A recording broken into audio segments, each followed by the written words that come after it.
Bien.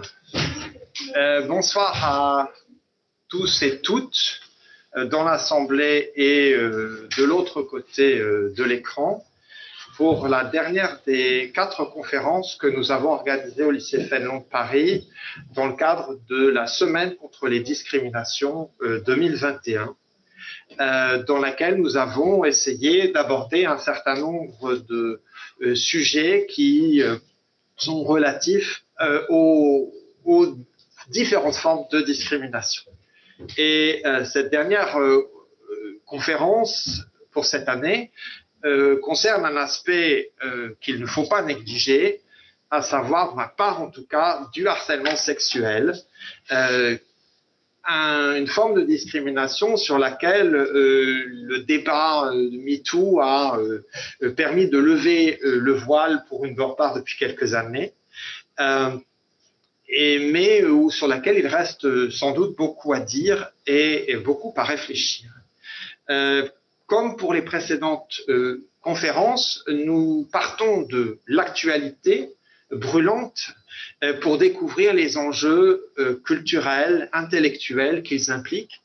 Et je suis heureux d'accueillir aujourd'hui parmi nous Anne-Emmanuelle Berger, qui est professeure à l'Université de Paris 8, qui nous fait l'honneur de venir parler ici ce soir et qui nous invite à réfléchir à la notion de désir. Je vous laisse la parole. Merci. Mais je suis très contente d'être avec vous ce soir. Alors, j'ai pas l'habitude de parler.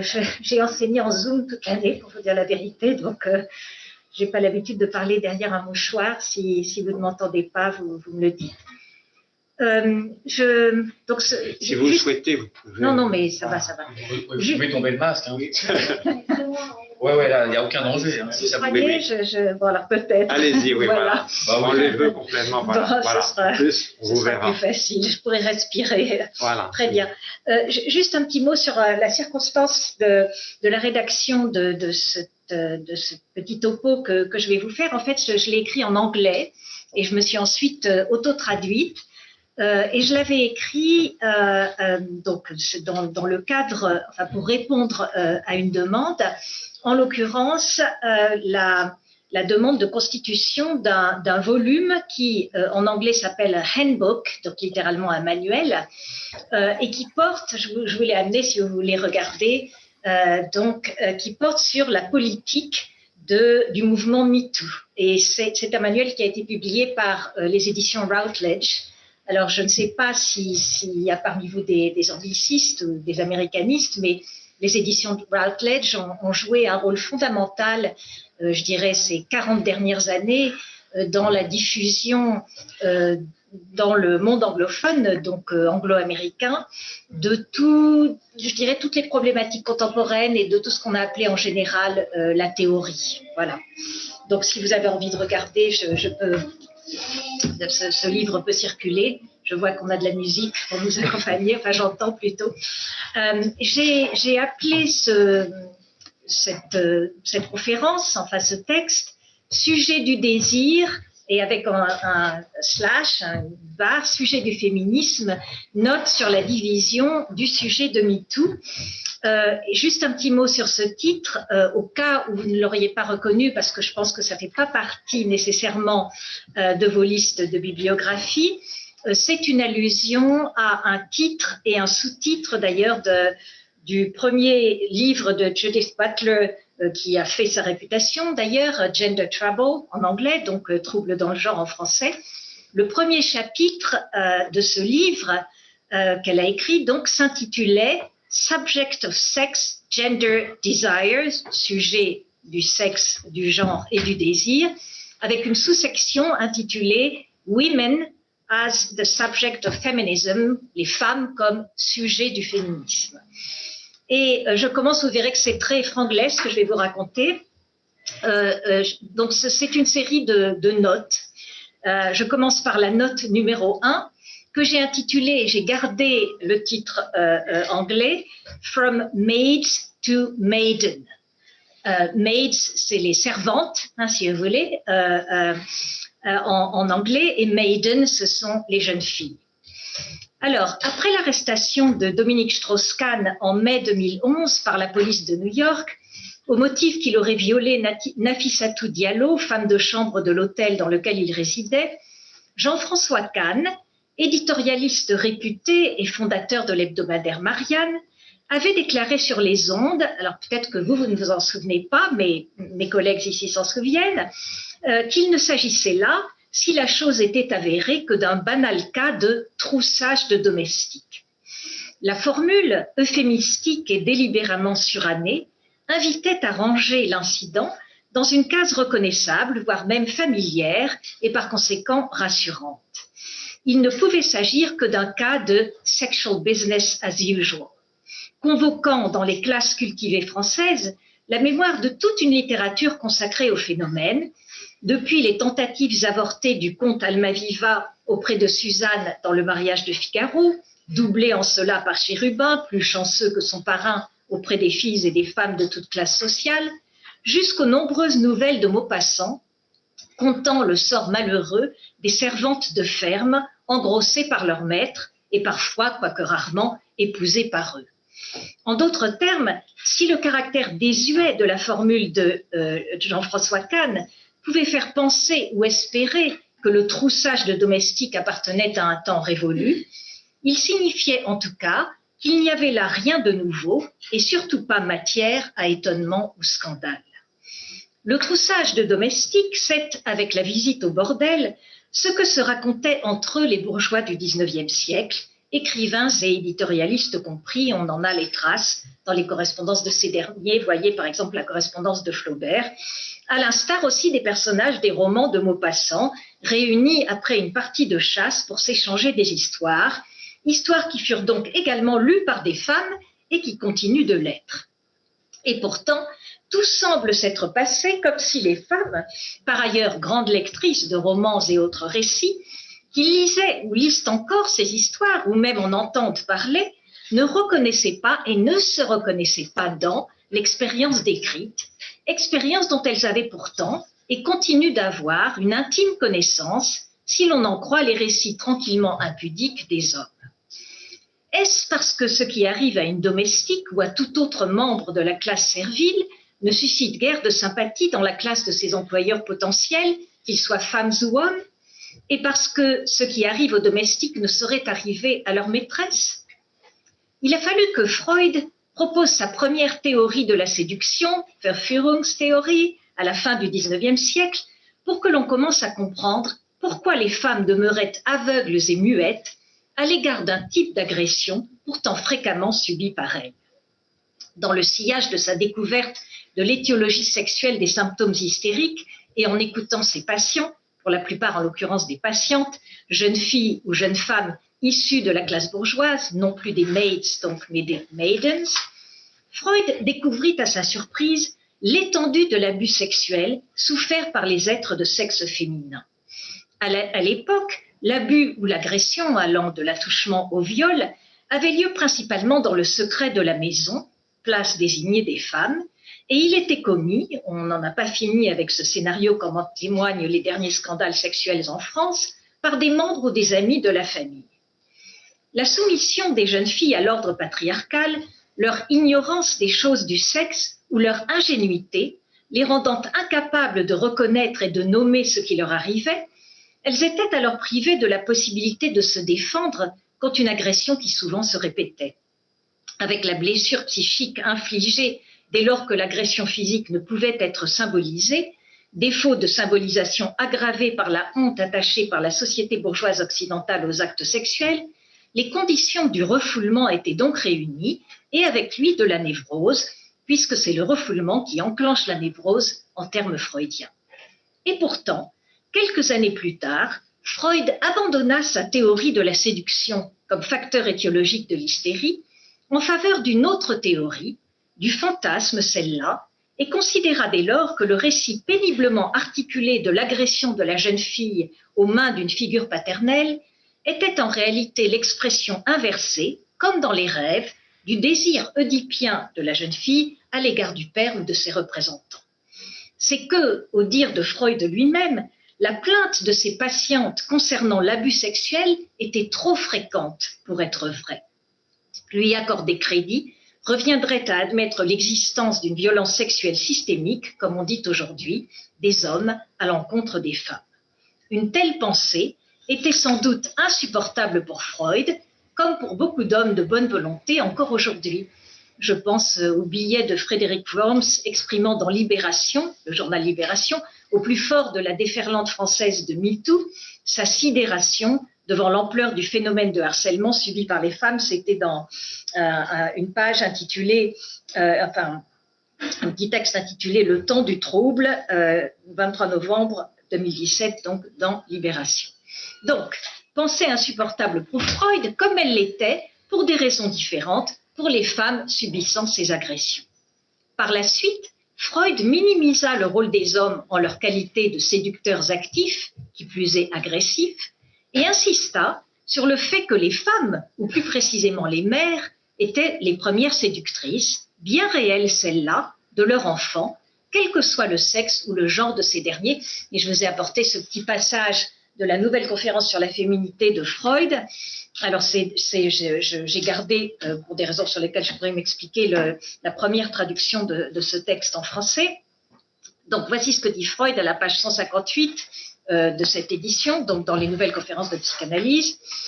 À l'époque, dit-il, où l'on s'attachait surtout à découvrir les traumatismes sexuels de l'enfance, presque toutes mes patientes me déclaraient avoir été séduites par leur père. J'en vins finalement à conclure que ces allégations étaient fausses, et j'appris ainsi que les symptômes hystériques découlaient non de faits réels, mais de fantasmes. Plus tard seulement, je me rendis compte que ce fantasme de séduction par le père était, chez la femme, l'expression du complexe d'Oedipe typique. Dans l'histoire préoedipienne de la fillette, on retrouve aussi ce fantasme de séduction. Mais c'est alors la mère qui est la séductrice. Ici, ajoute Freud, le fantasme côtoie la réalité, car ce fut vraiment la mère qui provoqua, éveilla même peut-être, les premières sensations génitales voluptueuses, et cela en donnant aux enfants les soins corporels nécessaires. Fin de citation. La nouvelle théorie de la séduction, donc nouvelle théorie de Freud, avait certainement des vertus. Elle a par exemple permis de penser et de révéler que les femmes aussi pouvaient être des sujets désirants, ce dont l'activité fantasmatique est bien sûr un indice, et des séductrices actives. Mais elle a contribué à jeter un voile occultant sur le scénario et la prévalence du troussage de maids ou de maidens, pourtant si largement documenté par le roman moderne occidental et par ses avatars cinématiques du XXe siècle. Alors maintenant, je passe à une deuxième note que j'ai intitulée « Le médium et le message ». Je ne sais pas si vous reconnaissez cette phrase qui est très connue. Le médium et le message, ça vous dit rien? Non? Alors c'est en anglais, The medium is the message. C'est une phrase très, très connue de Marshall McLuhan, qui est d'une certaine façon le fondateur des études de médias, de la médiologie. Voilà, et qui a écrit en particulier en 1964 un livre pionnier en la matière, et c'était bien avant Internet, etc., qui s'appelait Understanding Media, et donc dans lequel il y a cette phrase « le médium et le message », c'est-à-dire le message est dans le médium. Donc, note 2, le médium et le message. L'affaire Strauss-Kahn a stupéfié le monde, et les Français en particulier, moi comprise. Pourtant, comme l'implique la formule légère et cynique de Jean-François Kahn, ce qui s'est passé dans la chambre 2806 n'avait rien de bien nouveau. Plus exactement, la nouveauté de l'affaire, par rapport aux innombrables occurrences partout dans le monde de scènes de rencontres violentes plus ou moins cachées entre un homme puissant et une femme sans pouvoir, tient à sa dimension télégénique. Mondialement diffusée par les chaînes de télévision états-uniennes et répétée 24 heures sur 24 dans la lingua franca mondiale qui est devenue l'anglais, la nouvelle de l'arrestation de Strauss-Kahn a soudain donné à cette instance somme toute ordinaire de troussage de domestiques une visibilité et une portée planétaire. L'autre élément nouveau, c'est la vague d'accusations visant des comportements de ce genre qui s'en est suivie. Partout dans les médias occidentaux, de la télévision aux journaux, en passant bien sûr par la toile, le web, des femmes ont commencé, une petite dizaine d'années avant MeToo, à rendre publics des récits de harcèlement ou d'agression perpétrés par des hommes de pouvoir. En France, on s'est mis à commenter dans les médias ce qu'on a appelé alors la libération de la parole des femmes, en utilisant un vocable, libération, chargé d'importantes connotations historiques pour le public français et qui rappelait les grandes heures du mouvement de libération des femmes, lequel fut lui-même à la fois une réplique de et une réponse à la dite libération sexuelle de la fin des années 60. Cette fois-là, pourtant, la libération de la parole fut de courte durée, 1 ou 2 mois tout au plus, c'est-à-dire le temps qu'un événement ou un phénomène épuise son capital d'intérêt public et cesse de faire médiatiquement recette. Néanmoins, la nature de l'événement déclencheur et l'afflux de témoignages qui s'en est suivi ont précipité la résurgence d'une forme de féminisme qu'on avait cru épuisée et ou définitivement discréditée sous les coups de butoir du féminisme dit de la troisième vague, appelé aussi post-féminisme, par quoi on désigne un féminisme critique, exemplairement représenté par Judith Butler, qui met en question l'unité politique du sujet du féminisme, les femmes, et partant la pertinence épistémologique de l'usage du mot femme et la prétention des femmes à incarner, seules et à l'unisson, par-delà toutes les différences de classe, de race, de culture ou d'orientation sexuelle qui les séparent, le sujet du féminisme. Or, l'affaire Strauss-Kahn et sa réplique dans MeToo ont bel et bien fait réémerger une parole de femme se revendiquant comme telle et se reconnaissant dans une expérience partagée. Elles ont bien réhabilité et relancé un féminisme dont le sujet serait une femme ou des femmes, sinon les femmes. Je reviendrai sur ce sujet ultérieurement. Le mouvement de libération des femmes avait amorcé un début de prise de conscience collective, du moins parmi les femmes, du mal subi et refoulé par les hystériques auxquels Freud avait commencé à prêter l'oreille quelques 80 années plus tôt. Grâce à la dimension populaire de la dite seconde vague du féminisme, le MLF a été un mouvement certes non majoritaire mais largement suivi, comme la première vague féministe aujourd'hui largement oubliée des années 1890 à 1910 en Europe. Je ferme cette parenthèse. La plainte n'était plus désormais enfouie dans le cœur des femmes ou simplement murmurée dans l'oreille de l'analyste. Cependant, elle n'a guère été entendue au-delà des groupes de femmes formés à l'époque, voire du cercle familial de sexe féminin, troquant la rivalité pour la solidarité, sœur, cousine et plus rarement mère, à l'exception des rares cas ayant à l'époque du MLF, occasionné des poursuites judiciaires. On peut donc penser qu'avec l'affaire Strauss-Kahn, c'est la première fois que la libération de la parole des femmes a pris une forme publique, au sens littéral de ce dernier terme, populaire, grâce au rôle de catalyseur et de diffuseur des médias. Pour la première fois peut-être, et qu'ils le veuillent ou non, des hommes recevaient massivement le message. MeToo, plutôt #MeToo, est la réplique la plus forte de ce premier séisme. Or, avec #MeToo, et comme le suggère le choix de ce hashtag pour indexer l'affaire Weinstein dans toutes ses dimensions, ce qui compte, ce n'est finalement pas la scène du crime ou de l'agression. L'attention médiatique, et je parle ici des nouveaux médias, les réseaux sociaux, au moins autant que des médias classiques, ne s'est guère focalisée sur la nature des actes commis par Harvey Weinstein, malgré la diffusion vite oubliée du récit circonstancié d'une ou deux de ses victimes. Et on n'a guère commenté non plus la sévérité de la peine infligée aux producteurs de cinéma par un système judiciaire, le système américain, à la main très lourde. Non, ce qui a compté avant tout, c'est le cri poussé par des femmes, et potentiellement par toute femme, et plus encore sa forme et son lieu d'énonciation, #MeToo. Beaucoup de choses ont été dites au sujet de ce hashtag et de son lieu d'énonciation, Twitter. Je serai donc brève. Le World Wide Web a, comme son nom l'indique, une portée et une capacité de diffusion planétaire des énoncés qu'il accueille et fait circuler. C'est aussi à bien des égards le média le plus démocratique à ce jour, pour le pire comme pour le meilleur. La toile permet de se passer du professionnel de l'information, en l'occurrence le ou la journaliste, et son usage par n'importe quel internaute ne requiert pas de connaissance particulière des codes qui régissent l'information ou la parole publique. blogs, sites et autres forums offrent une scène incomparable et sans restriction à l'expression individuelle. Ne connaissant plus de règles éthiques ou rhétoriques ni de bornes, celles-ci virent souvent, nous le savons, à l'invective, qui plus est agrammaticale. À l'époque de l'affaire Strauss-Kahn, les blogs et les sites web étaient encore le principal canal de cette expression et de la dissémination de stories.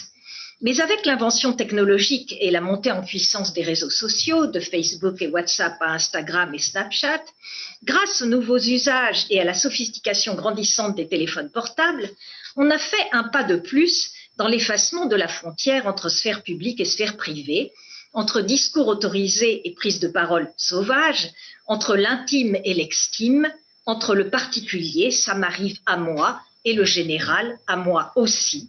Donc aussi entre le personnel et le politique, comme on disait naguère. Avec les téléphones portables que possède le plus grand nombre, loin devant la voiture ou le téléviseur, et qui sont toujours à portée de main et d'œil, le message, réceptionné à l'instant même de son envoi, ne peut pas rater son destinataire. Le signal visuel ou sonore de sa délivrance nous incite constamment, quasi automatiquement, à répondre en première personne « Oui, j'ai bien reçu ». #MeToo est l'une de ces réponses. On pourrait même dire que c'est la réponse par excellence appelée par Twitter. L'extrême économie de la formule, elle consiste en 2 monosyllabes, renforce son efficacité illocutoire. Condensée comme un point serré, rapide comme une flèche, chargée d'un sens minimal, elle témoigne du fait que c'est bien le médium, Twitter obligeant à la fois à la brièveté et à la réaction, qui fait le message. Ce que toi, l'envoyeur ou l'envoyeuse, tu dis, je, n'importe quel je, peut, sinon doit le dire aussi. C'est la loi de la diffusion Twitter. L'énoncé performatif en première personne, performatif parce qu'en affichant le partage de l'expérience, chaque MeToo contribue d'un même coup à la validation de cette expérience et à l'émergence virtuelle d'une communauté, a ainsi remplacé les récits d'abus littéraires ou journalistiques à la 3e personne dont je parlais dans ma note numéro 1. Les techniques de communication de masse, des technologies de communication de masse ont permis à MeToo d'avoir un effet massif. Si l'annonce ainsi faite n'était évidemment pas nouvelle pour nombre d'hommes et d'innombrables femmes, sa diffusion mondiale a révélé la fréquence de l'expérience, désormais indéniable.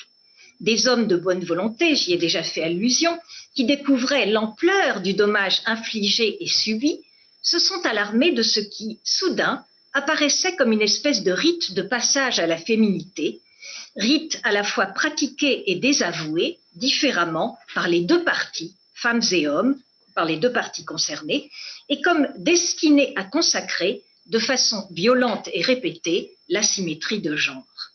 Quant aux hommes qui jouent et se savent jouer un rôle actif dans le harcèlement ainsi mis au jour, ils découvraient à leur surprise que les femmes, même si elles ne le disent pas, même si elles semblent même consentir, n'aiment pas ça. Alors, ma note 3 s'intitule « Derrière l'écran, une histoire hollywoodienne ». Tout a commencé en Amérique. C'est en fait une travailleuse sociale africaine-américaine, Tarana Burke, qui a lancé le hashtag en 2008, mais la formule n'est devenue une star qu'une fois lancée du sein de Hollywood, c'est-à-dire depuis un espace culturel iconique chargé de fantasmes érotiques et nageant dans l'argent.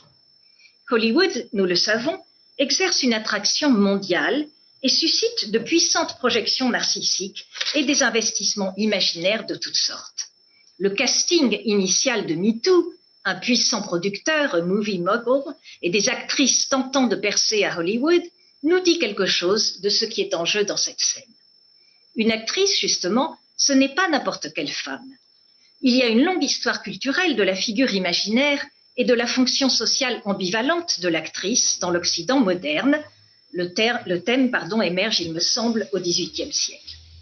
L'actrice est un hybride, mi-femme émancipée, débarrassée des chaînes et des codes du mariage bourgeois, mi-prostituée, préposée au plaisir voyeuristique des hommes.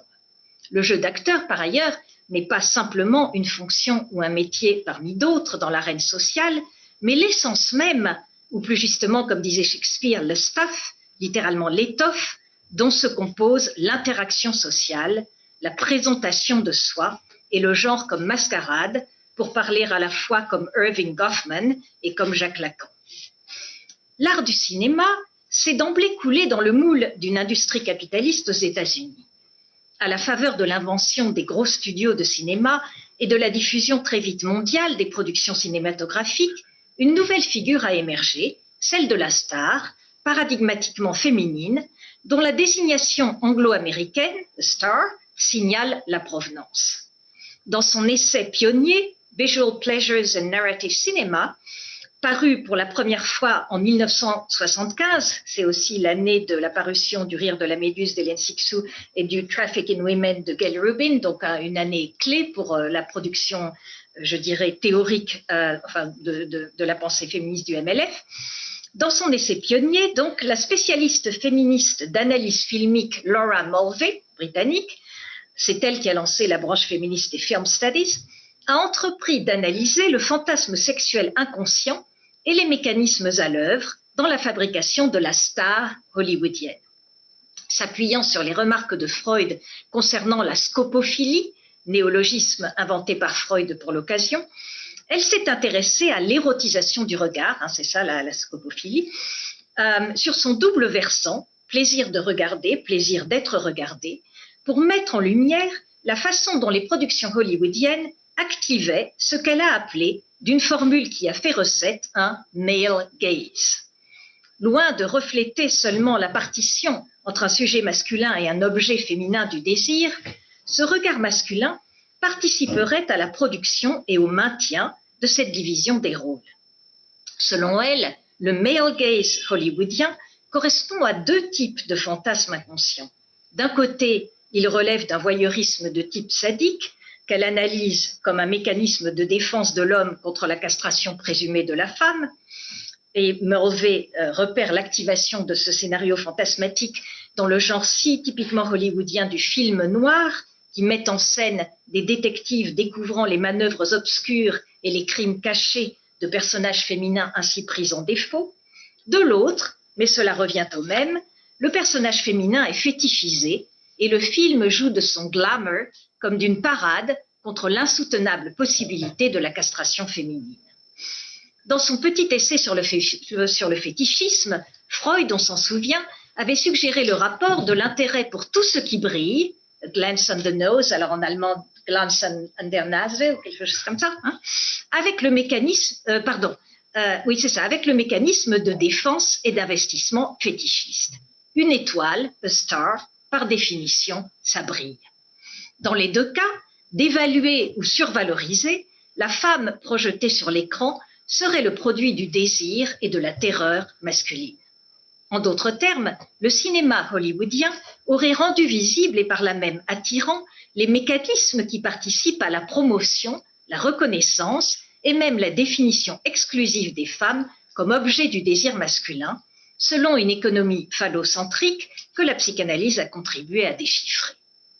Si cet essai de Mulvey s'intéressait principalement à la façon dont l'œil masculin de la caméra façonnait et projetait une certaine image de la femme, son corollaire implicite, c'est que les femmes spectatrices, ainsi séduites par leur supposé reflet, étaient conduites à prendre elles-mêmes plaisir à l'humiliation ou la fétichisation du personnage féminin, à s'identifier, en d'autres termes, à la position d'objet du désir masculin en acceptant les termes de sa constitution.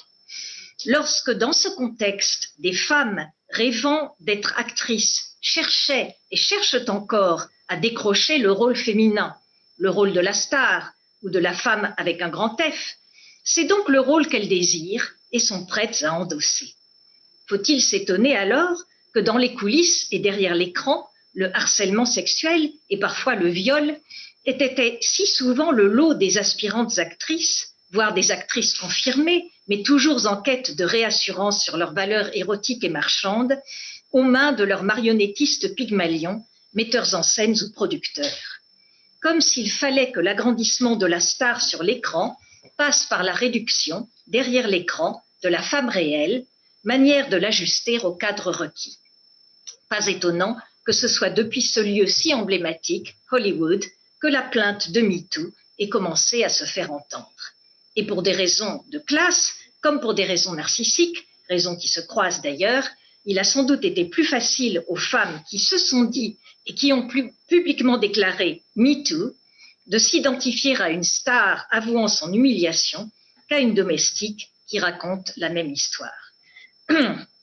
Alors, ma note 4 s'intitule « Sexualité ». Alors, je mets « sexualité » entre guillemets, puisque la question, c'est qu'est-ce que ça veut dire. Et c'est une question. Sexualité. Monique Wittig a affirmé dans The Straight Mind que, alors je cite son énoncé célèbre, « Les lesbiennes ne sont pas des femmes ». Lui emboîtant le pas, Judith Butler a mis en question avec force l'unité conceptuelle et politique du présumé sujet du féminisme, les femmes.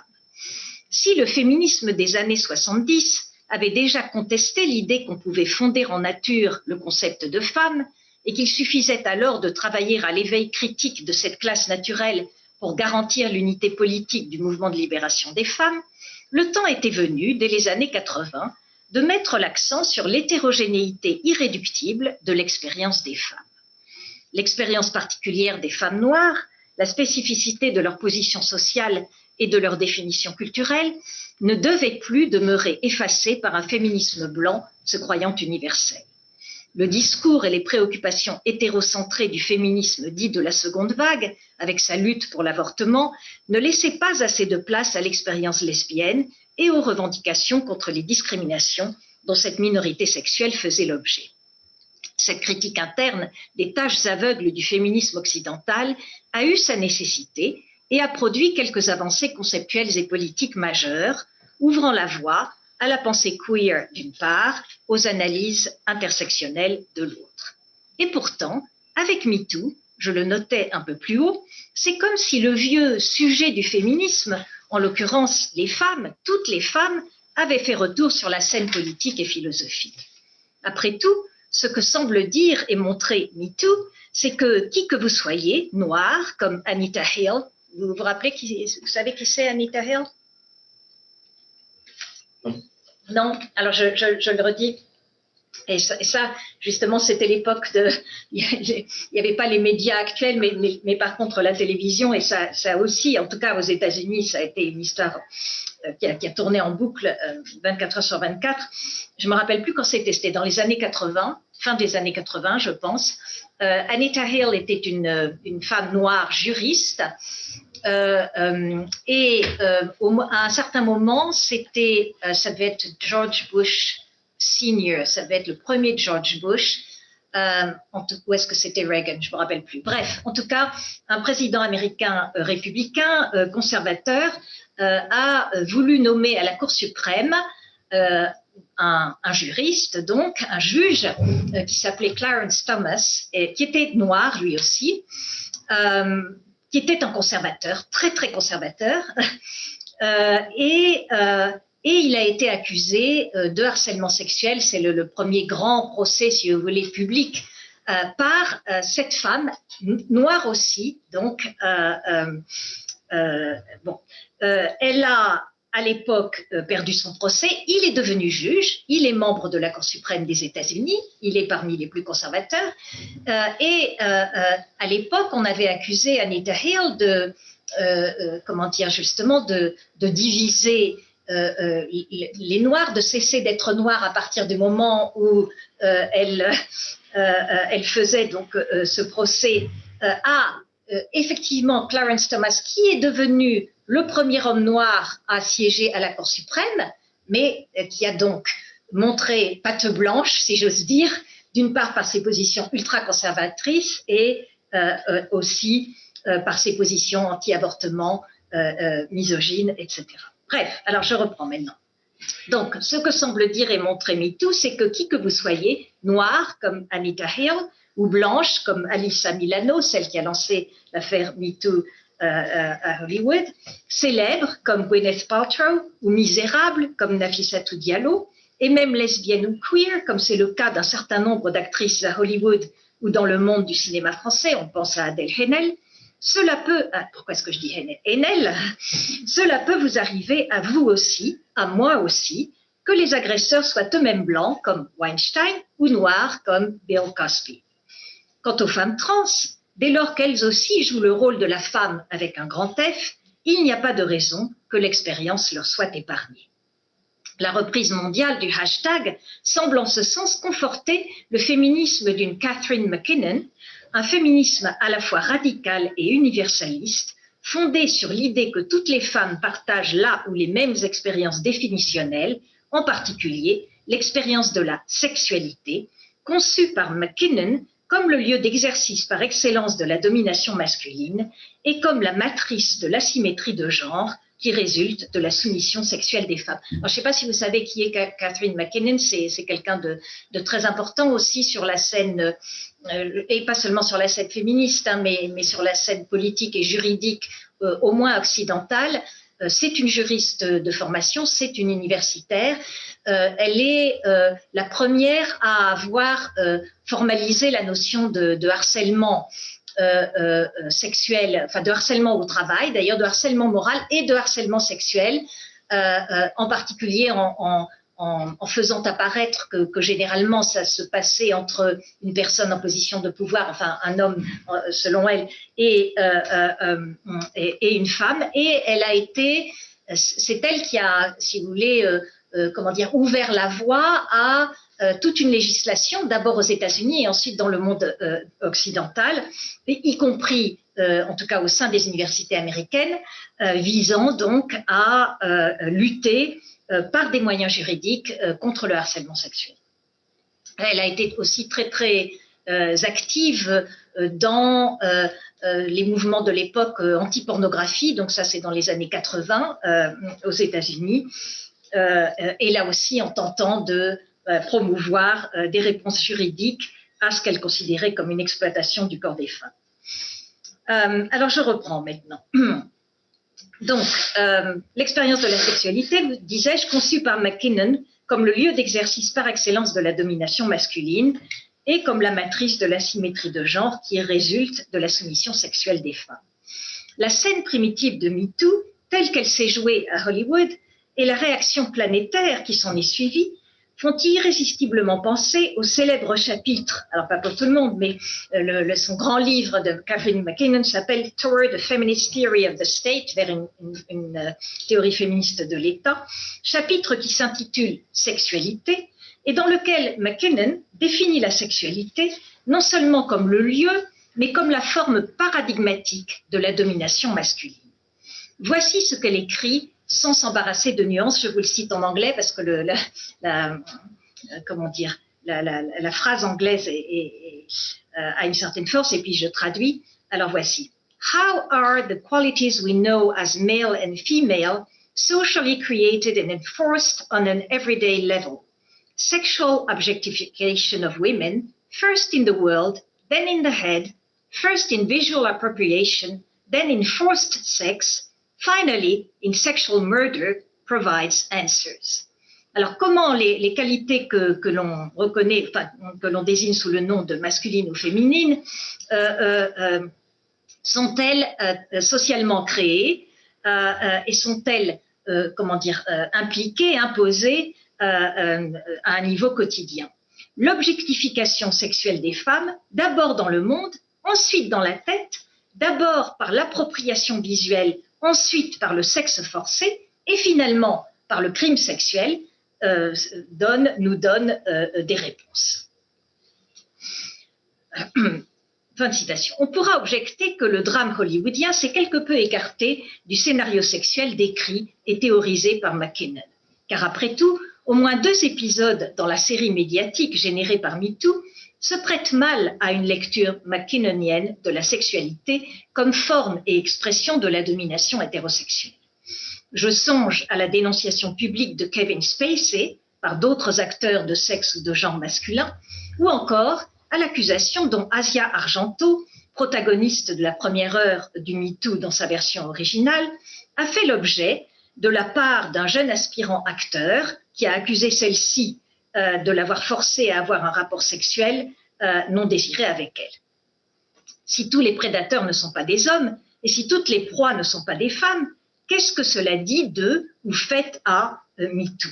Et ici, je me permets d'ouvrir une petite parenthèse pour rappeler à ce sujet le coup monté par Marcella Yacoub contre Dominique Strauss-Kahn lui-même dans le sillage de l'humiliation publique de ce dernier à la suite de la plainte déposée sur le champ à son encontre par Nafissatou Diallo.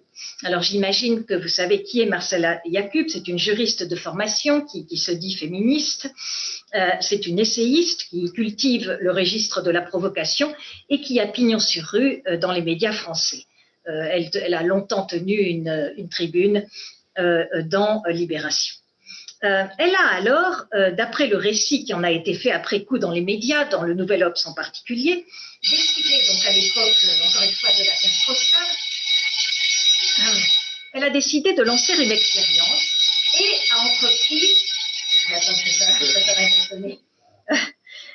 a entrepris de séduire Strauss-Kahn, lui signifiant ainsi une solidarité perverse au prétexte de tendre la main à celui à qui le monde tournait désormais le dos.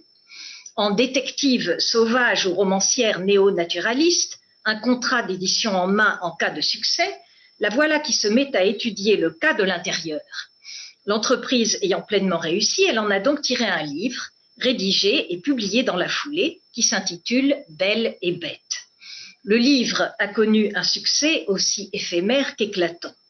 Je me souviens de mon dégoût devant la une de Libé qui lui fut consacrée, suivie de pages dithyrambiques sur l'œuvre, signée entre autres par Philippe Lançon, qui la comparait à Blanchot. Je ne sais pas ce qui a pris à Philippe Lançon ce jour-là. Dans le livre, le personnage masculin à l'identité transparente est appelé systématiquement cochon, anticipant sur la version française de MeToo, Balance ton porc. On pourrait dire que si Strauss-Kahn est en effet un cochon, Yacoub n'a pas hésité à faire la truie pour le balader ou le balancer. Ce n'est pas ma version préférée de l'égalité des sexes. Je ferme cette parenthèse. Malgré tout, donc, le cri de ralliement MeToo est resté largement perçu comme un cri de femme, témoignant du grief de ces dernières à l'égard des hommes dans le domaine du comportement sexuel. McKinnon a levé le rideau sur l'une des scènes les plus complexes de la domination masculine, celle de la sexualité, scène qui est d'autant plus difficile à déchiffrer et à traiter qu'elle est par définition cachée, dérobée aux yeux du public, comme elle l'est à bien des égards à ceux de ses protagonistes eux-mêmes. La juriste et théoricienne féministe a contribué à l'élaboration, je vous disais ça tout à l'heure, d'outils juridiques tels que les lois anti-harcèlement, qui ont eu un impact bien au-delà des frontières nord-américaines. Mais sa vision dysphorique de la sexualité, du moins à l'époque de la parution de son opus majeur, a été critiquée, y compris au sein de la mouvance féministe, parce qu'elle ne laisse guère de place à l'agentivité féminine, encore moins au désir des femmes. Dans le chapitre de son ouvrage qu'elle consacre à la sexualité, McKinnon n'est pas loin de décrire la provocation du désir féminin comme une ruse de la raison masculine et l'invention du sujet désirant par la psychanalyse comme une construction destinée à justifier la soumission des femmes à la sexualité des hommes. La sexualité, en ce sens, serait toujours la sexualité des hommes. Une telle conception de la scène du désir dans le contexte de la domination masculine peut vite conduire à une condamnation de la sexualité comme telle, condamnation qui consonne alors avec le rejet chrétien de la chair et qui rencontre, sans l'avoir voulu, l'assentiment de certains courants qualifiés de puritains de la culture politique états-unienne. D'où le malaise éprouvé dans certains cercles féministes états-uniens à l'égard des campagnes anti-pornographie menées par des militantes et intellectuels proches de McKinnon et de même à l'égard de l'arsenal juridique anti-harcèlement conçu dans cette perspective. Quels enseignements alors tirer de MeToo là où l'énoncé nous dit quelque chose de la sexualité, celle d'hier mais aussi celle d'aujourd'hui, dans ses dimensions inextricablement psychiques et sociales? MeToo nous éclaire-t-il sur l'imposition du genre et la subordination des femmes aux moyens de la sexualité? Met-il au jour la compulsion perverse à répéter, et dans le cas du séducteur à reproduire en inversant les rôles, la séduction originaire de l'enfant par l'adulte, phénomène non seulement traumatique, d'où la compulsion à répéter, mais systémique, que Jean Laplanche, psychanalyste aussi, lacanien à l'origine, puisqu'il s'est séparé de Lacan, que Jean Laplanche donc érige au rang de schéma anthropologique princeps, invitant à réhabiliter la première théorie freudienne de la séduction, celle dont je vous parlais au tout début, en faisant de cette dernière le trait moteur de la sexualité humaine. Ou bien faut-il voir dans MeToo un exemple criant des apories du consentement, notion qui, comme le rappelle la sociologue féministe Irène Théry dans son article sur les 3 révolutions du consentement, est devenue la pierre angulaire de la régulation sociale de la sexualité en contexte démocratique. Dans l'article en question, Théry rappelle la longue histoire européenne de cette notion, à la fois concept de philosophie morale, vieille catégorie juridique permettant de traiter bien des affaires humaines et pas seulement les questions touchant aux interactions sexuelles, enfin, outil politique utilisé par les États pour définir la frontière mouvante entre le licite et l'illicite en matière d'actes et de comportements sexuels. À partir du moment où, à l'époque moderne, le consentement s'est vu redéfini comme l'expression légitime d'un sujet libre et autonome, une fois donc que son pouvoir d'autorisation s'est trouvé relogé dans l'individu, Théry montre que le consentement n'est devenu que tardivement une prérogative et une expression de l'individu, c'est en effet aux individus, avec et sans eux égaux devant la loi, qu'est revenue la pesante responsabilité de faire la distinction entre l'admissible et l'inadmissible et de témoigner par leurs seules actions et paroles de l'observance de ce partage. Instrument précieux pour la défense de la liberté individuelle, offrant à la loi, en tout cas jusqu'aux toutes dernières affaires qui ont secoué la sphère publique française et remis en question cette doctrine du consentement dans le contexte d'une relation entre un adulte et un enfant, offrant à la loi donc un indice fiable pour mesurer les infractions aux droits en matière de sexualité, le consentement est devenu littéralement crucial. Mais il pose autant de problèmes qu'il en résout, comme le montre aussi l'excellent livre d'Hélène Merlin-Cajman qu'elle a publié récemment et qui s'intitule « La littérature à l'heure de MeToo ». J'en arrive à ma note 5 qui s'intitule « Aporie du consentement ». Aporie au pluriel. Quand Nafissatou Diallo a subi l'assaut de Strauss-Kahn, elle a immédiatement porté plainte. De toute évidence, il ne s'agissait pas d'un acte consensuel. La brutalité et la brièveté de l'agression ne lui ont laissé ni le temps ni l'espace de consentir ou de refuser. On peut penser que la séquence hollywoodienne qui a enclenché le mouvement de révolte numérique relève aussi clairement d'une interaction sexuelle non voulue. On imagine mal, en effet, que les gestes obscènes et les pressions sexuelles de Harvey Weinstein, au physique spectaculairement peu attrayant, aient véritablement séduit ou conquis les stars ou les aspirantes stars qui en ont été la cible. Mais quelque chose dans le déroulement maintes fois répété de la séquence hollywoodienne dérange, dont il demeure difficile de rendre compte. En l'occurrence, le caractère tardif de la dénonciation. Retard qui semble indiquer une réticence ou une difficulté de la part des femmes concernées à qualifier la scène vécue, que cette scène ait eu lieu une fois ou plusieurs fois. Concernant l'interaction avec Weinstein, une telle réticence peut s'expliquer, au moins en apparence. Peut-être qu'après tout, les objets de la convoitise de Weinstein ont craint, sur le moment et après coup, d'y jouer leur carrière. Certaines ont peut-être accepté, d'avance ou sur le coup, par un mélange de fatalisme et de complaisance, ce qu'elles ont bien perçu comme un business deal. Sachant, je le disais tout à l'heure, que la valeur des femmes se mesure encore aujourd'hui à leur pouvoir de susciter le désir des hommes, sachant surtout, comme je le disais encore plus haut, que leur valeur professionnelle dépend précisément, dans un lieu comme Hollywood, de leur capacité et de leur volonté d'endosser le rôle d'objet de désir, ne fallait-il pas, en quelque sorte, jouer ce rôle pour l'obtenir ?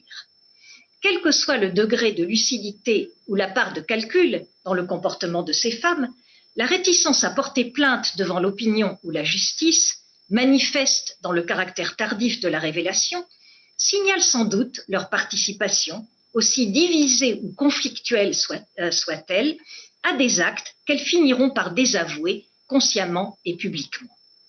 En d'autres termes, à un certain moment, en l'occurrence au moment même de ce qui reste une agression sexuelle humiliante, il se pourrait bien qu'elles aient consenti à l'acte, même si ce consentement était passager, donné à contre-cœur, certainement à contre-désir, et sans doute pas maîtrisé, quoique conscient.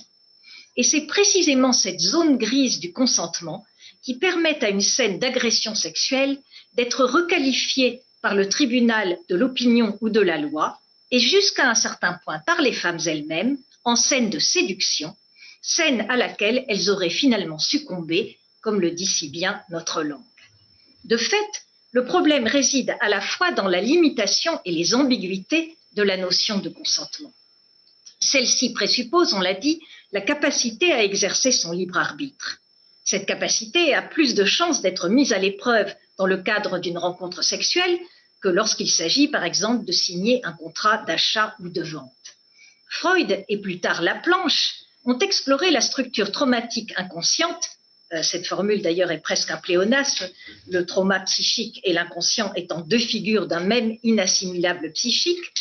Donc Freud et Laplanche ont exploré la structure traumatique inconsciente et la résonance potentielle de toute rencontre sexuelle, là où celle-ci réactive l'exposition traumatique de l'enfant à la sexualité énigmatique de l'adulte, dont le premier perçoit les effets sans pouvoir vraiment les comprendre. Ça, c'est la théorie de Laplanche, je reviendrai là-dessus si vous voulez dans la discussion.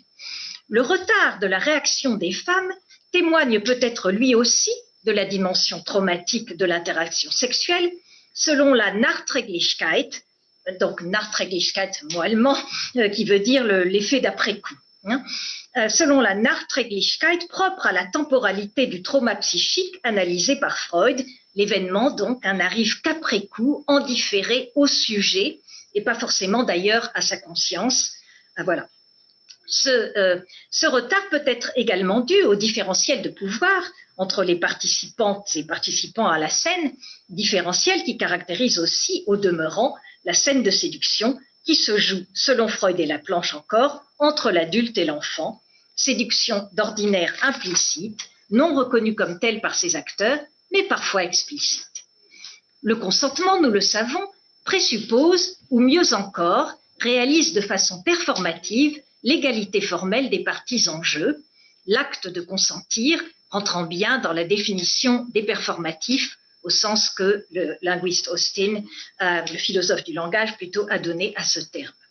Comme tel, il ne prend pas en compte le différentiel de pouvoir entre hommes et femmes, encore largement à l'œuvre lorsqu'il n'est pas neutralisé, mis hors d'état de nuire, pourrait-on dire, par un amour authentique ou un désir mutuel. Enfin, comme l'a écrit l'anthropologue féministe Nicole Claude Mathieu, céder n'est pas consentir, énoncé qui a fait mouche, là encore, en vertu de son extrême économie, une espèce de maxime, j'ajouterais pour ma part que consentir n'est pas vouloir. Penser la scène de la rencontre sexuelle en termes de consentement, fût-il mutuel, suggère qu'il n'y va pas nécessairement de désir pour ses protagonistes. Si un je veux un toi, si je te veux et si tu me veux, comme il arrive dans le rapport sexuel qui résulte de l'amour ou de la passion mutuelle, et ce, quelle que soit la dissymétrie des désirs, car aucun des deux jeux en présence ne désire jamais l'autre de manière identique, il n'y a pas besoin de consentement d'une part ou de l'autre. Mais si je dois être amenée à accepter le rapport, c'est parce que je ne le veux pas pleinement ou réellement. Notons au passage que si la scène de l'amour ou du désir implique bien des sujets, si dans cette scène c'est bien un je qui veut un toi et toi qui me veux, si le fait que tu es l'objet de mon désir ne signifie pas que je cesse de te reconnaître comme sujet, la scène et la grammaire du consentement ne sont pas du même ordre. On ne consent pas à un qui, mais à un quoi. On veut ou désire quelqu'un dans sa singularité insubstituable, mais on consent à quelque chose, plus exactement à un acte, d'où la notion juridique d'acte consensuel. Et là, j'ouvre une petite parenthèse pour dire que m'est venue à l'esprit, quand j'écrivais ce texte, une illustration complexe de la distinction que je viens de proposer entre le qui et le quoi, la scène du désir et la scène du consentement. Dans l'affaire Tariq Ramadan, toujours en cours, qui met aux prises plusieurs plaignantes et le charismatique théologien musulman, des femmes accusant Ramadan de les avoir violentées et violées reconnaissent en même temps avoir été séduites, dans tous les sens de ce terme, par leur violeur. la séduction exercée par Ramadan ne relève pas seulement d'une contrainte exercée de manière ouverte ou voilée. Elle est liée à son statut et son talent de prédicateur. Foi en l'islam et foi en celui qui l'incarne de la part de croyantes mesmérisées se confondent ou se sont confondues et sont venus soutenir et légitimer l'opération de séduction. Dans ce cas-ci, donc, on peut dire que ce que les femmes veulent ou ont voulu, c'est bien lui, en même temps qu'elles ont refusé ou du moins récusé, après coup, les actes humiliants qu'il leur a infligés. Elles ont désiré l'homme ou ce qu'il représente pour elles, mais n'ont pas consenti à ces actes.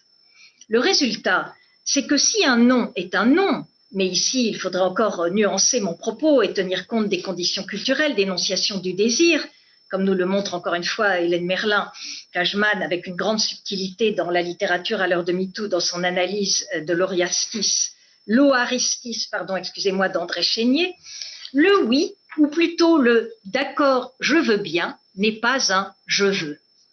Bien vouloir n'est pas exactement vouloir.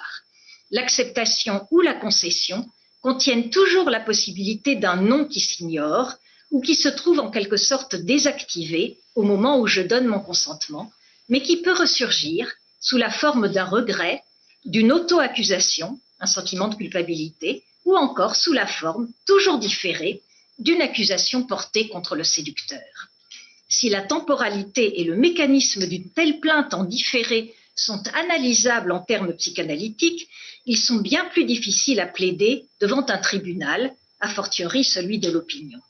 Cette division du consentement, ou plus exactement cette division inhérente au consentement, ne peut que surprendre et fâcher les parties accusées, pour la plupart des hommes, qui croient justement avoir joui d'une relation pleinement consentie, encore une expression qui suggère que consentir, ce n'est pas consentir pleinement, puisqu'il faut le préciser, et qui se retrouvent accusés, parfois longtemps après les faits ou la fin de la relation, scénario fréquent, nous le savons, dans les plaintes pour agression sexuelle, et pas seulement, même si c'est bien sûr un facteur explicatif décisif, parce que les femmes redoutent de n'être pas entendues par une institution, police ou justice, qu'elles perçoivent plus ou moins consciemment comme androcentrique.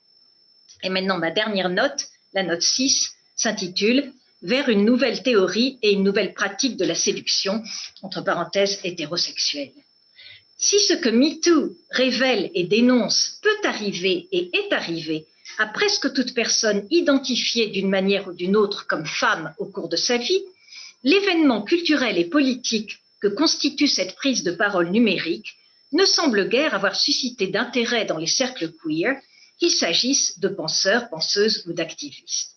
Inversement, et comme avec l'affaire Strauss-Kahn quelques 10 ans plus tôt, il a attiré l'attention de femmes et d'hommes qui, pour des raisons peut-être libidinales tout autant que politiques et intellectuelles, ont intérêt à penser ou repenser ce qu'on pourrait appeler la scène du désir hétérosexuel.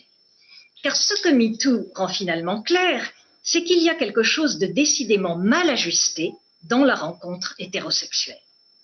Dans un article écrit dans le sillage de l'affaire Strauss-Kahn, Éric Fassin fait à cet égard une remarque perspicace concernant les débats parfois acrimonieux auxquels celle-ci a donné lieu des deux côtés de l'Atlantique, particulièrement entre des intellectuels, des femmes intellectuelles se définissant comme féministes. Il note en effet que loin de porter principalement sur le viol ou plus généralement sur la violence sexuelle, comme l'affaire occasionnant ces débats aurait pu le laisser pressentir, Nafissatou Diallo a bien après tout subi sans équivoque une agression sexuelle, l'essentiel des débats a porté sur une question autre, bien plus difficile à traiter et trancher, du moins en apparence, que celle du viol, en l'occurrence celle du sens et des formes de la séduction en contexte hétérosexuel. La séduction a souvent fait l'objet d'un discours célébratoire en Occident et a même été élevée au rang d'ars erotica. La scène et le désir de séduction impliquent les femmes comme les hommes, différemment peut-être, mais également.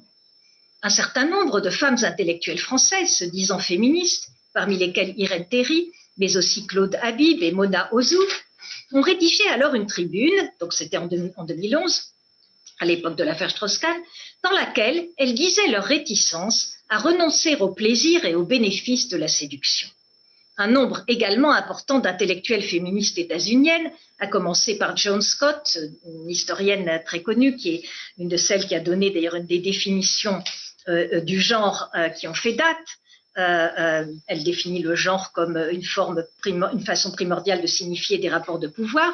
Donc un nombre important d'intellectuelles féministes états-uniennes ont répondu aux intellectuelles françaises par médias interposés. Toute cette dispute s'est jouée dans les colonnes de Libération, du Monde et du New York Times. Les Américaines ont dit leur colère devant ce qu'elles considéraient comme un aveuglement bien français à l'endroit des rapports de pouvoir qui organisent la scène du rapport hétérosexuel et la socialisation à l'hétérosexualité, aveuglement qu'elles jugeaient d'autant plus coupable que le discours pro-séduction des dites féministes françaises avait été développé et s'affichait dans les marges d'une affaire, l'affaire Strauss-Kahn, comme on la nomme de ce côté-ci de l'Atlantique, mais de l'autre côté on l'appelle l'affaire Nafissatou Diallo, qui avait toutes les apparences d'une agression caractérisée, aggravée par l'inégalité patente jusqu'à la caricature des protagonistes, un homme blanc, glorieux, couvert de tous les insignes de la puissance, contre une pauvre femme domestique et noire. C'est en particulier une phrase écrite par Irène Théry et publiée dans Le Monde du 28 mai 2011 qui a fait couler l'encre et l'ire états-unienne. Le féminisme à la française, proclamait Irène Théry, je la cite, veut les droits égaux des sexes et les plaisirs asymétriques de la séduction, le respect absolu du consentement et la surprise délicieuse des baisers volés. Notons au passage que c'est la même Irène Théry qui avait publié quelques 2 semaines auparavant une excellente tribune intitulée à la manière d'une fable de La Fontaine, La femme de chambre et le financier, en réponse à la remarque de Jean-François Kahn concernant le troussage de domestiques. Faut-il voir dans ces baisers volés une allusion au film du même nom de François Truffaut? J'ai tendance à croire qu'Irène Théry avait cette référence à l'esprit, signe une fois de plus du rôle du cinéma et de son pouvoir d'activation de la fantasmatique sexuelle au XXe siècle. Baiser volé raconte l'éducation sentimentale d'un petit bourgeois français. Et bien sûr, le voleur de baisers dans ce scénario, c'est bien le jeune héros de l'histoire, le sujet masculin et actif du désir.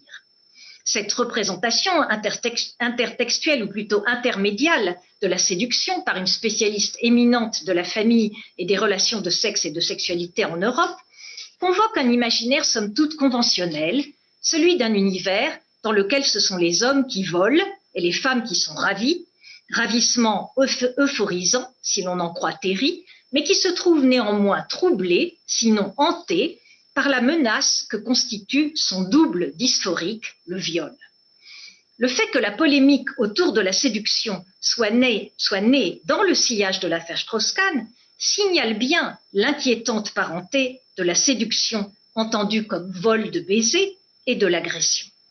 Cette affaire dans l'affaire montre surtout combien il demeure difficile pour nombre de femmes, y compris des féministes autoproclamées, de s'extirper de la position traditionnelle d'objet du désir masculin, là où celle-ci comporte d'indéniables bénéfices et sert à confirmer la valeur féminine. Peut-on débarrasser la séduction de la violence ouverte ou dissimulée qui menace son opération et sous-tend son fantasme? Bien des termes encore utilisés aujourd'hui pour décrire la rencontre hétérosexuelle nous empêchent de repenser celle-ci, tant leur signification et leur cadre de référence sont à la fois usés et figés. Tout se passe encore comme si, malgré la révolution culturelle qu'ont provoqué ou au moins amorcé les mouvements de libération des femmes, la séduction était toujours, de façon paradigmatique, le fait d'un séducteur. Et surtout comme si l'objet du désir, j'emploie ici le mot objet sur un plan strictement phénoménologique, ne pouvait être aussi reconnu comme sujet du désir et inversement.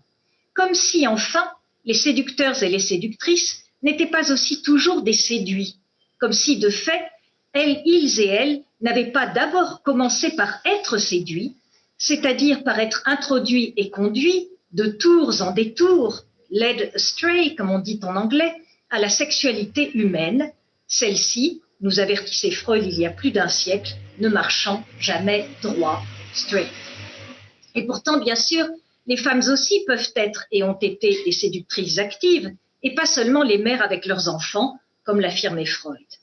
Dans Baiser volé, c'est une femme mariée et de fait une figure maternelle, Madame Tabar, qui initie Antoine Doinel au plaisir de l'amour.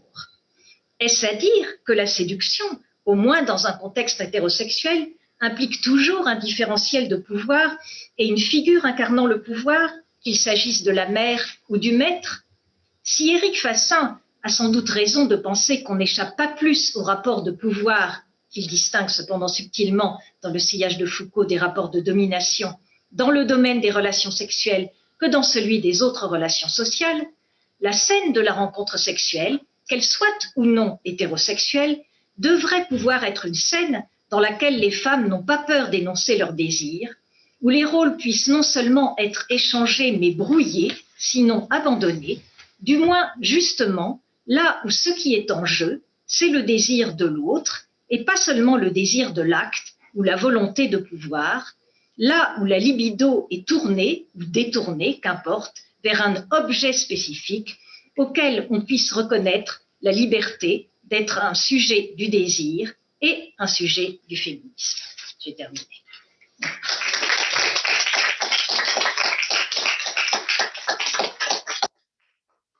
Merci infiniment pour toutes ces vues que vous nous avez apportées, qui nous confirment à l'issue des 4 conférences que nous avons tenté pendant une semaine de varier les sujets, de varier les approches, que nous n'avons pas oublié beaucoup d'aspects de la sexualité et que nous abordons avec vous par bonheur l'hétérosexualité dont nous avons peu parlé la semaine dernière à cause des sujets qui étaient donnés. Et où l'on voit que, en ce que, à la fin de ma propre conférence, j'avais osé appeler un changement d'épistémé, c'est tout le système qui est remis en cause par la remise en cause de certains aspects du système. Et donc, je vous remercie de ce nouvel éclairage et je profite évidemment de ma position pour tout de suite vous poser une ou deux petites questions, et ce qui permettra aux autres de se demander comment ils vont formuler la leur s'ils l'osent ou s'ils le veulent, ce à quoi je les invite. L'une de celles, c'est aussi pour ça que je la prends la parole tout de suite, c'est qu'elle fait directement suite au point numéro 5-6, c'est-à-dire que j'ai découvert évidemment une évidence, mais à laquelle j'avais jamais pensé, dans le point numéro 5, sur l'idée du consentement. On ne peut que consentir quand il y a une proposition, enfin une offre, enfin qui a donc forcément, par définition, si je vous ai bien compris, dans la notion de consentement, une infériorité. Enfin, en tout cas, on vient en deuxième. On n'est pas à l'origine de l'acte. Si je t'ai bien compris. Alors tout à fait. En fait, ça je l'ai pas dit, mais vous avez absolument raison. Consentir, c'est répondre à une proposition. Hein, donc effectivement, on n'est pas à l'initiative de ce point de vue-là. Et dans le point 6, vous abordez la séduction. Et là, de ce fait-là, je me demandais, sans vouloir faire de l'étymologie facile ou revenir à des images, on va dire, religieuses de la séduction, mais est-ce que, parce qu'il ne me semble pas que vous l'ayez dit, est-ce que vous parlez en faveur d'une nouvelle définition de la séduction? Est-ce que dans la séduction, il n'y a pas un versant, parce que la séduction n'est pas l'autre versant du consentement, c'est-à-dire que pour qu'il y ait consentement, il faut déjà qu'il y ait eu une séduction. Et est-ce que donc le terme n'est pas aussi problématique finalement que l'autre? Vous avez raison. Oui, pardon. Oui, non, mais c'était juste pour savoir. Enfin, c'est pas. Et comment dire? Oui. Attendez, il faut que je retrouve la page de ce fait-là. Oui. Et par ailleurs, si vous répondez à cette question, peut-être pourriez-vous préciser, à mon sens, un point que j'ai pas très bien compris quand vous parlez d'ars erotica. Est-ce que vous associez dans la séduction dont vous parliez toujours la séduction à l'homme, ou enfin j'ai pas très bien compris dans le schéma, on va dire, qui ne fonctionne plus vraiment ou qu'on peut essayer de remplacer. Est-ce qu'il y a une séduction masculine et une séduction féminine? Enfin, vous voyez ce que j'ai dans cette notion, je trouve des choses à éclaircir. Oui. Merci pour la question, Frédéric. Alors d'abord, effectivement, le vocable de séduction a une très vieille histoire, et donc c'est très difficile de faire du neuf avec des vieux mots, hein, si je veux dire, des vieilles notions qui ont fonctionné. Bon,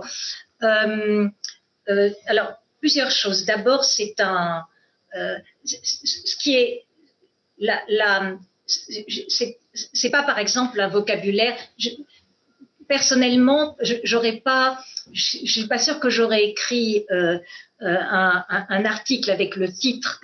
D'ailleurs, je me rappelle plus, parce que je l'ai pas mis dans une note. Mais donc Éric Fassin à l'époque avait écrit un truc qui s'appelait effectivement pour une nouvelle théorie et une nouvelle pratique ou quelque chose comme ça de la séduction. Mais c'est aussi parce que il avait repéré à très juste titre ce glissement sémantique, mais qui n'est pas seulement sémantique, intellectuel, qui avait été donc opéré donc, dans le sillage de l'affaire Strauss-Kahn, qui est clairement une affaire de viol, et or le débat avait porté sur la séduction. Donc la question c'est, voilà, qu'est-ce que ça nous révèle, qu'est-ce que ça fait apparaître qu'on puisse glisser si facilement d'une scène à l'autre. L'autre chose, c'est que, on le sait, il y a un discours culturel français sur qui est, comment dire, qui remonte à, je dirais, à la société de cour aussi, et avec toute la littérature aussi que ça a produit, mais comme le dit Irène Théry, les charmes de la séduction à la française.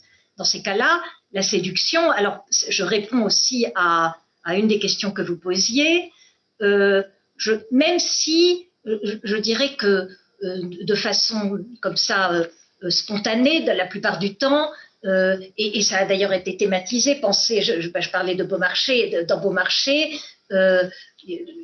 la séduction, enfin, ceux qui séduisent sont des hommes. Il y a la fille séduite et l'homme séducteur. Bon, voilà. Donc il y a tout un vocabulaire qui nous dit quelque chose sur le genre de la séduction. Et par conséquent, qui prend l'initiative dans la scène du désir qui est représentée au titre de ou dans le cadre de la séduction.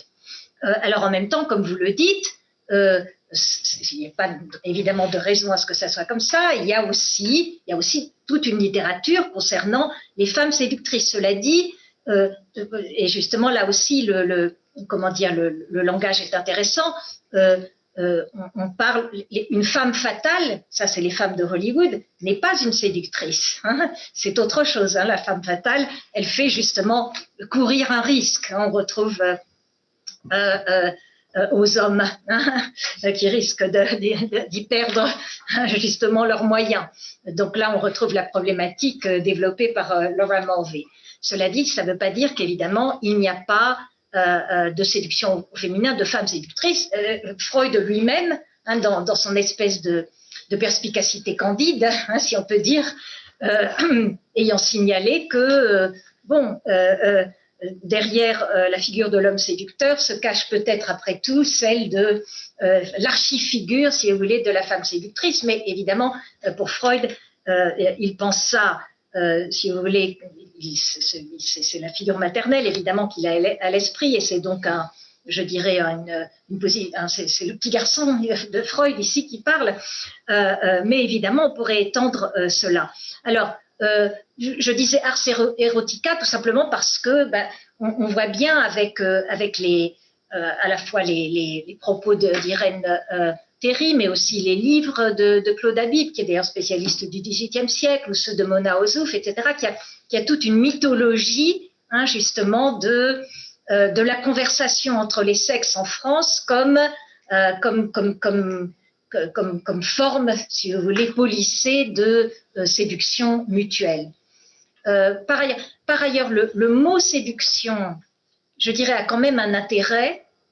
Moi, c'est pas, je veux dire, je m'en passerai très bien, je pense qu'on peut, mais l'autre intérêt néanmoins qu'il a, séduction, ça veut dire effectivement, comme je disais en anglais, to lead astray, donc c'est conduire en dehors du, entre guillemets, droit chemin. Et donc là, on pourrait en faire une lecture plus queer, si j'ose dire, c'est-à-dire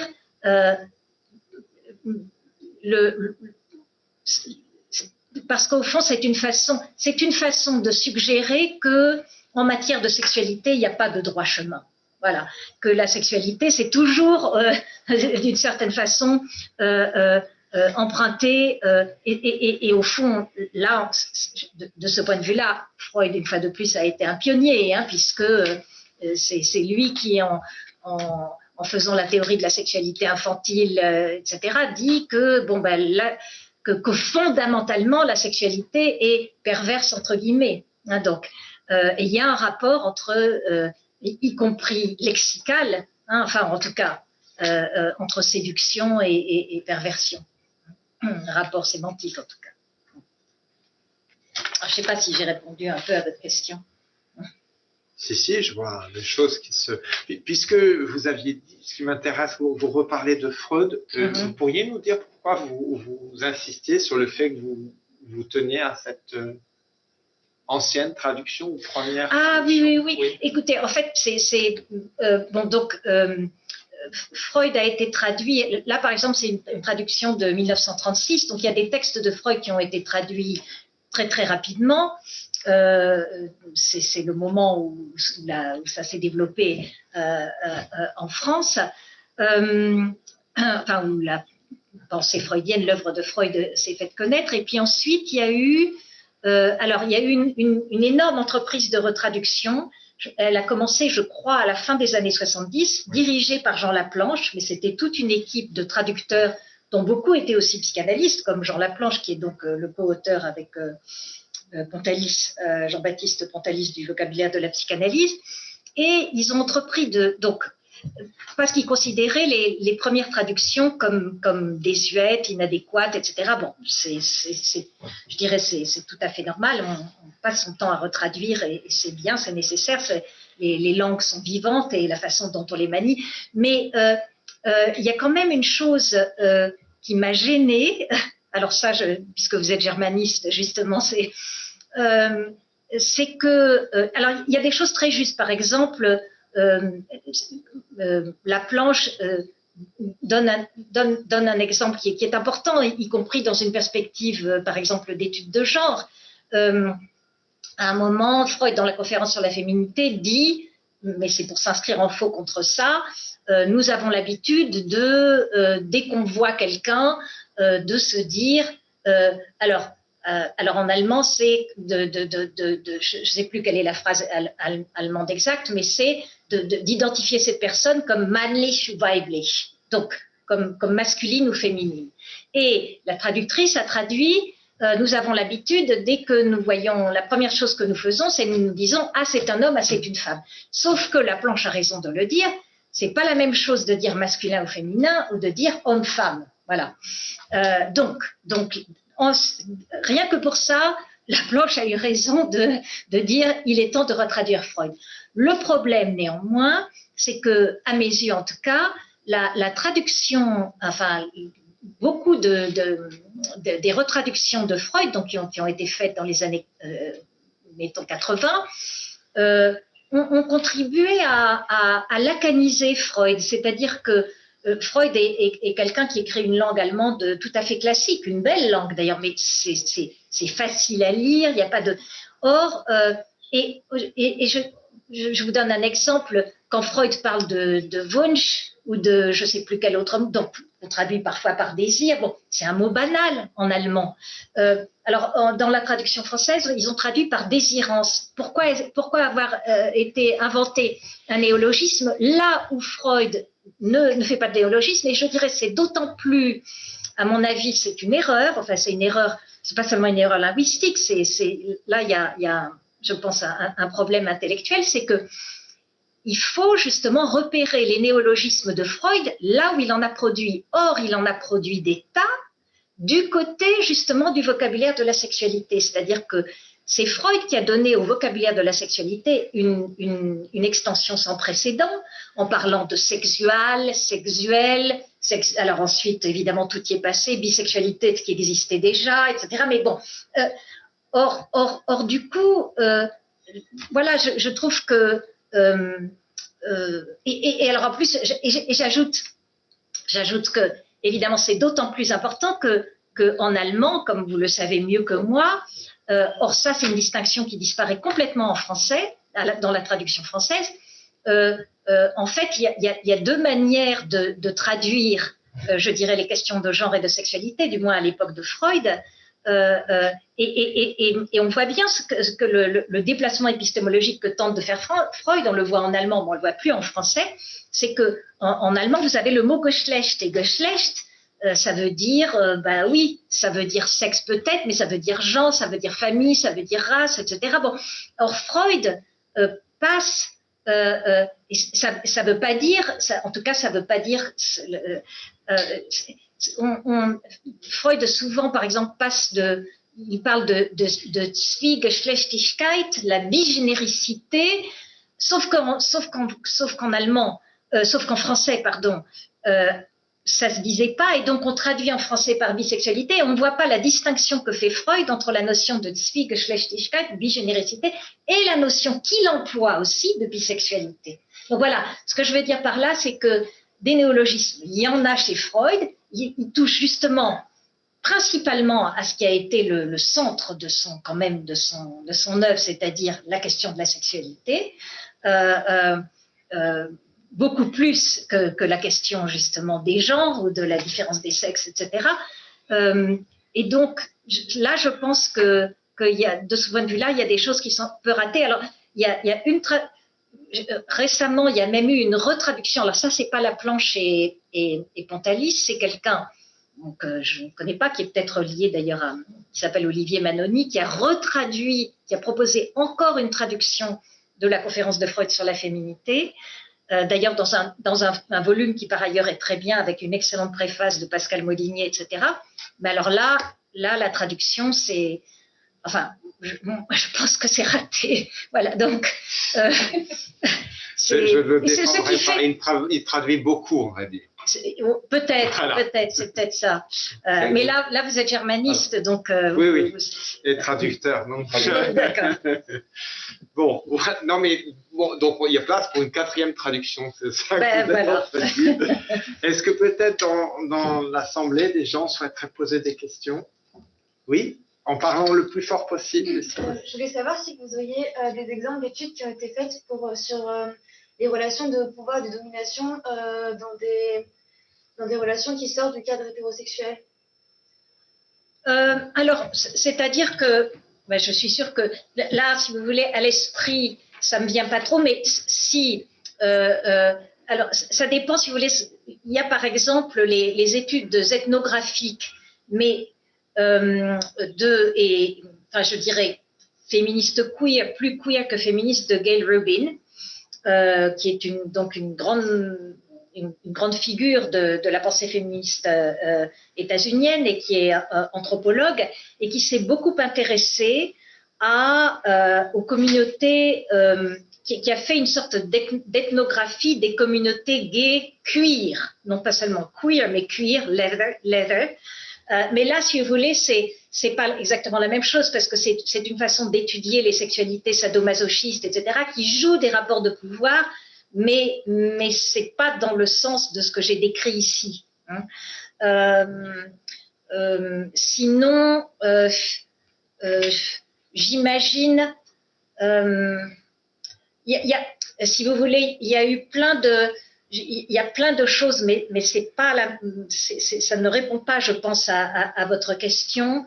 Il y a eu plein de choses ces dernières 20 années sur ce qui a été appelé l'homonormativité. Enfin, ça, c'est l'avatar le plus récent, ou l'homonationalisme, et qui étaient des critiques venues de l'intérieur, d'ailleurs, hein, et qui cherchaient si vous voulez, à mettre en lumière, disons, des présupposés, alors, ou comment dire, des impensés politiques liés, par exemple, à des rapports sinon de domination, mais de hiérarchie sur fond de colonialisme ou des choses comme ça.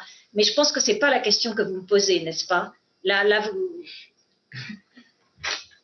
Je vous vois pas parce que comme vous êtes dans le noir et moi j'ai. Oui, non mais je distingue le wagon, donc c'est pour ça que. Non, peut-être. Voilà, merci. Plutôt des sujets sur l'impact de l'hétéronormativité sur les relations justement qui sortent des cadres hétérosexuels notamment par rapport à la reproduction de certains schémas de pouvoir et de domination au sein de couples queer qui seraient dus à l'hétéronormativité. Oui, oui, non, je comprends. Écoutez, disons que j'ai pas fait de lecture directe à cet égard-là, mais je suis sûre qu'il en existe.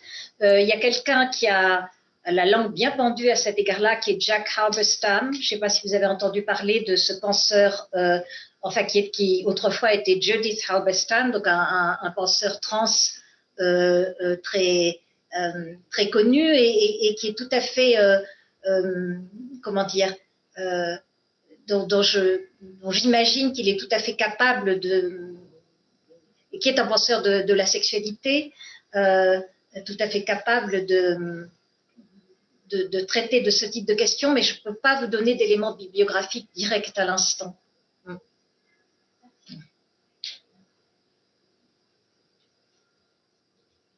J'ai une question sur le combat contre la pornographie. Oui. Est-ce qu'il a réuni, donc de façon un peu étrange, les féministes et les puritains? Alors, ce qui s'est passé, c'est qu'il y a eu, dans les années 80 aux États-Unis, ce qu'on a appelé les sex wars. Alors, c'est pas la guerre des sexes, hein, mais c'est les guerres de sexe, c'est pas la même chose. Et justement, qui ont eu un impact enfin profond, quoique quand j'y pense, c'est d'une complication extraordinaire quand on pense à ce qui se passe maintenant. Mais je vais, et donc à l'époque, il y avait Catherine McKinnon, il y avait quelqu'un aussi qui est très connu dans ce monde-là, qui s'appelle Andrea Dworkin. Elles ont écrit donc mais c'était pas seulement de l'écrit, hein, c'était du militantisme aussi. Elles ont lancé des campagnes anti-pornographiques, anti-pornographie, en disant la pornographie c'est l'exploitation des femmes, c'est leur humiliation, c'est etc. Bon voilà. Et à l'époque, ça a divisé le monde féministe universitaire. Ça se passait beaucoup à l'intérieur de l'université. Et en particulier, par exemple, quelqu'un comme Gayle Rubin, dont je vous parlais, qui est une féministe lesbienne et qui appartenait à un groupe de lesbiennes qui s'appelait Samoa et qui pratiquait aussi une sexualité, disons, de type sadomasochiste, en tout cas qui revendiquait la chose, se sont insurgés contre l'idée que les femmes étaient purement des victimes et que la sexualité, c'était simplement justement l'exercice ou la manifestation de la domination des hommes, etc.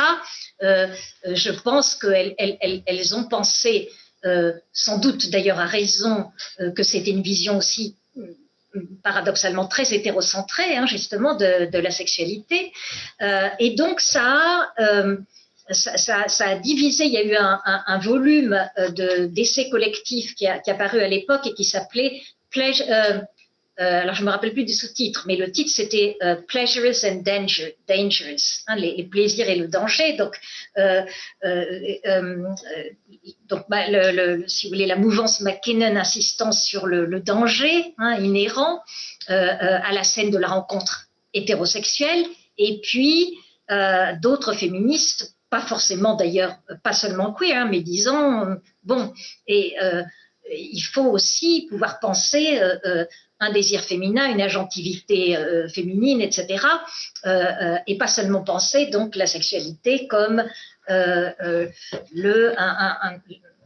lieu de déploiement ou un mode de déploiement, disons, de la domination masculine.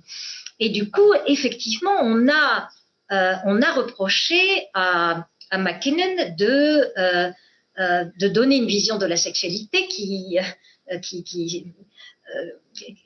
trouvait un écho dans les discours conservateurs et puritains. Et de fait, alors ça a été très compliqué parce que de fait, on a mis en place aux États-Unis, au sein de l'université américaine, des procédures disciplinaires, mais qui ont été, si vous voulez, mises en place de telle manière que ça a conduit, c'est vrai, à, comment dire, ça a été à la fois pour un certain nombre de femmes, et pas seulement d'ailleurs. Hein. Ah, mais si, ça y est, j'ai un exemple. Maintenant, ça me revient, ça, pour la jeune femme. Du coup, ça me revient une histoire en mémoire et qui a donné lieu à un texte dont je peux vous donner le nom de l'auteur, mais j'ai oublié le titre. Mais je vais vous le dire dans un instant. Ça a conduit à des formes de police, voire parfois, d'autant que les procédures disciplinaires, elles étaient faites de telle manière que parfois, si vous voulez, moi je me rappelle très bien, parce que j'ai enseigné longtemps aux États-Unis, on accumulait des dossiers, mais sur certaines personnes, mais qui n'étaient pas mises au courant, etc. Enfin bon, en tout cas, ça a créé une atmosphère bien sûr, qui peut confiner à la censure. Hein. Et donc, c'est quelque chose de, je dirais, en particulier en contexte états-unien, quelque chose de compliqué. Alors, du coup, me revient en tête une histoire qui est arrivée à une collègue, donc une universitaire, une théoricienne féministe qui s'appelle Jane Gallup, G-A-2-L-O-P, et qui a été accusée, alors en plus c'était dans un cadre pédagogique, c'est compliqué, hein, qui a été accusée, qui faisait un cours, j'imagine aussi sur des questions de genre, de sexualité, etc., et qui a été accusée par 2 jeunes étudiantes lesbiennes de les avoir harcelées sexuellement. Et il est tout à fait...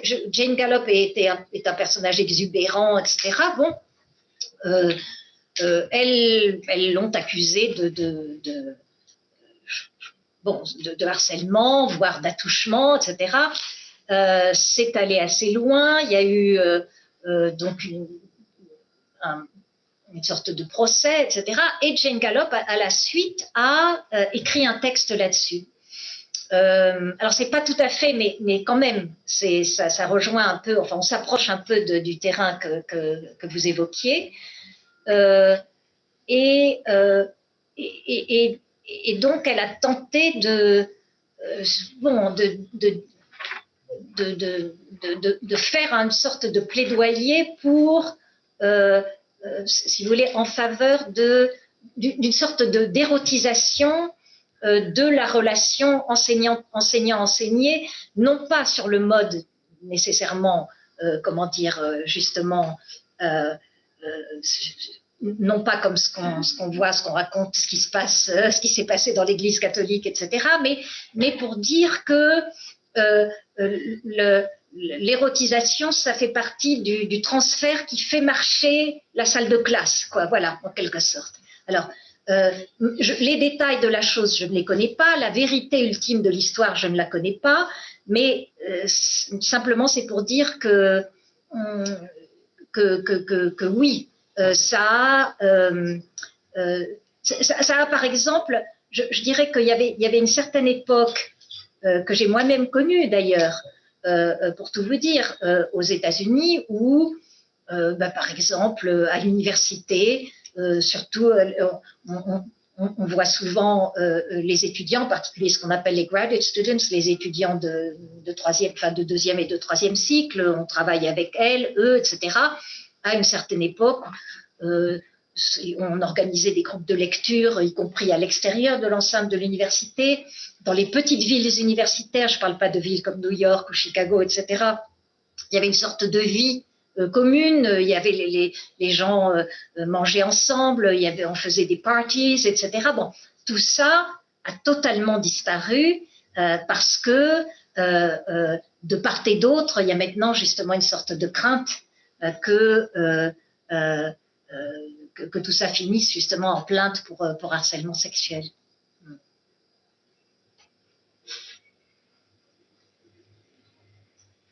Bien, je pensais qu'il y avait peut-être encore, oui, il y a. Je voudrais revenir sur quelque chose que vous avez dit. Oui. Donc, en tout cas, ce que j'ai compris, oui, quelques moments maintenant, peu de temps, mais vous avez dit par rapport au fait qu'il y avait toujours une proposition, et donc on arrivait souvent deuxième dans l'acte sexuel, et qu'ensuite la séduction amenait le consentement. Je voudrais revenir là-dessus parce que pour moi, il ne peut pas avoir séduction sans consentement. Ce n'est déjà plus de la séduction, c'est déjà un rapport de domination, et pour moi, le problème est là, qu'on envisage le sexe encore aujourd'hui et la sexualité en général sous des rapports de domination, et que c'est cela qui engendre les violences, parce que ce rapport de domination est directement pompé du rapport de domination sociale, donc, entre les hommes et les femmes, les personnes noires, les personnes blanches, hétéros et queer. Le fait est que je pense il va y avoir en tout cas un changement dans cette vision-là des rapports de domination au sein de la sexualité, dans le sens où ils n'ont pas à être là, et ces rapports de domination sont déjà une violence et sont déjà la prémisse de la violence.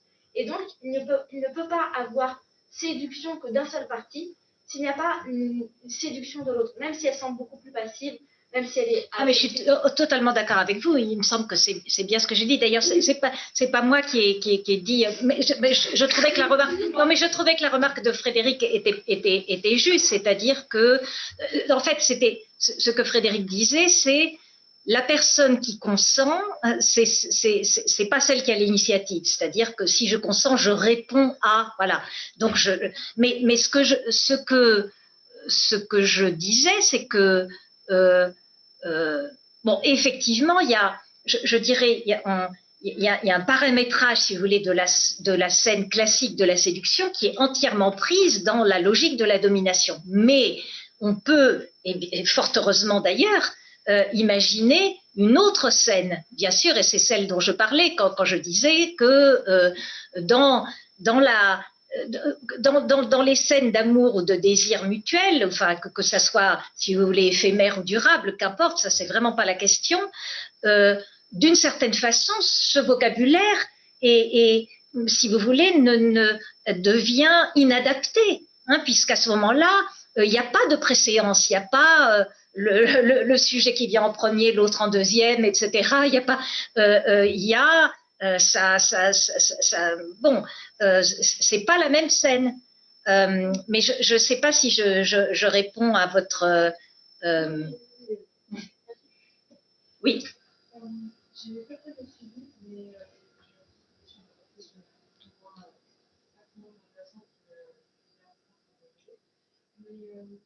Est-ce que vous pouvez parler un petit peu plus fort parce que j'ai du mal à vous entendre.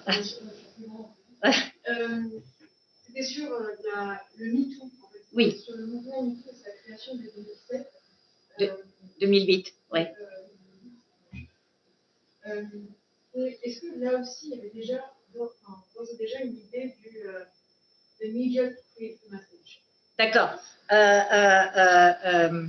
C'est the medium is the message. Voilà, voilà. Alors, non, c'est-à-dire que, enfin, c'est-à-dire oui, peut-être. Ce qui m'a frappé, si vous voulez, c'est que je rappelais donc chose que l'on sait que la première à avoir tenté de lancer une sorte d'alerte via les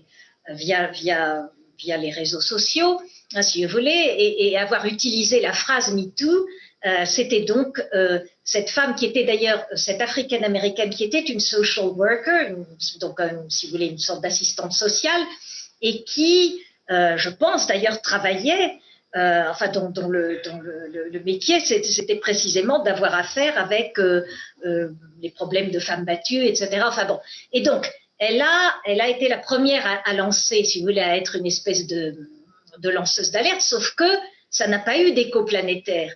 Moi, ce qui m'intéressait, enfin, entre autres choses, c'est les raisons pour lesquelles il a fallu attendre que ça se passe à Hollywood, hein, pour que, à ce moment-là,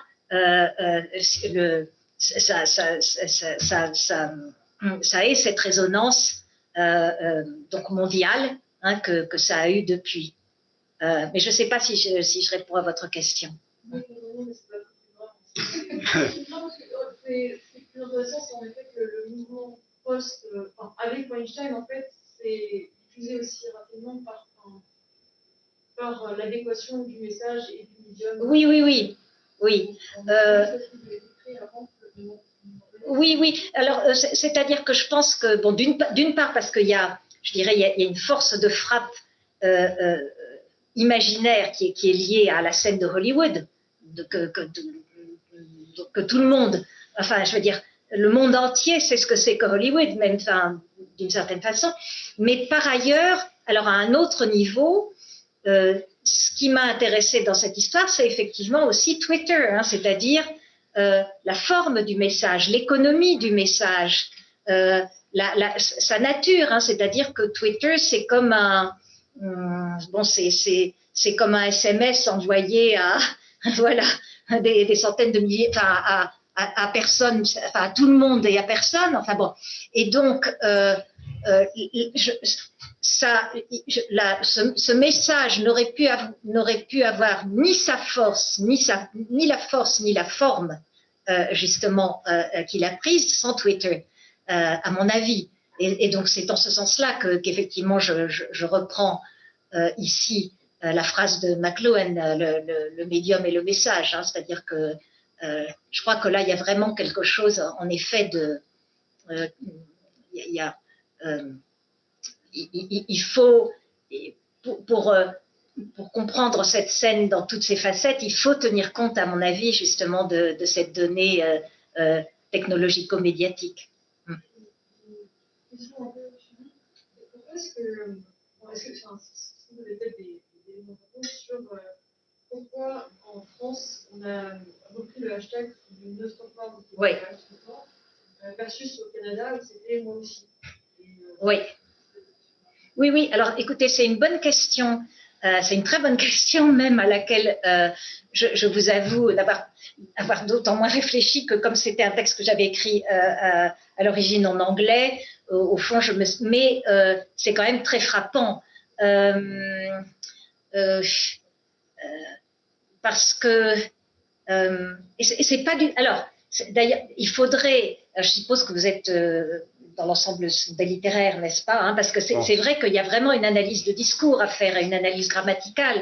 C'est pas du tout la même chose. Hein. MeToo, c'est parce que balance ton porc, c'est un appel. C'est sans doute un appel à l'action. C'est pas la même chose que MeToo, hein, de ce point de vue-là, qui est un appel à l'identification, avec bon, un vocabulaire aussi parce que MeToo, c'est bon, balance ton porc, c'est violent quand même, hein, enfin, c'est-à-dire le verbe balancer, bon, et moi j'aime pas, hein, je préfère MeToo que balance ton porc. En plus, j'aime pas ton porc, j'aime pas l'usage du possessif. Et puis, alors je vais vous dire aussi, moi j'ai une sorte de sensibilité.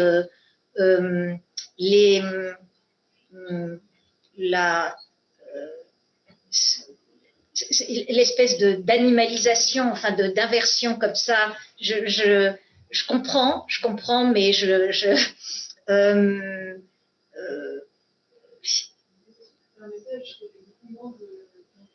pardon, c'est un message qui est plus neutre et qui pouvait mettre derrière lui facilement, en tout cas, un peu moins de personnes, si seulement, si jamais c'était une contrainte. Oui, alors je ne sais pas, comment dire, j'entends ce que vous dites et effectivement, on peut penser que MeToo, c'est plus anodin et je ne suis pas nécessairement partisane de la neutralisation de la colère, hein, pas du tout. Mais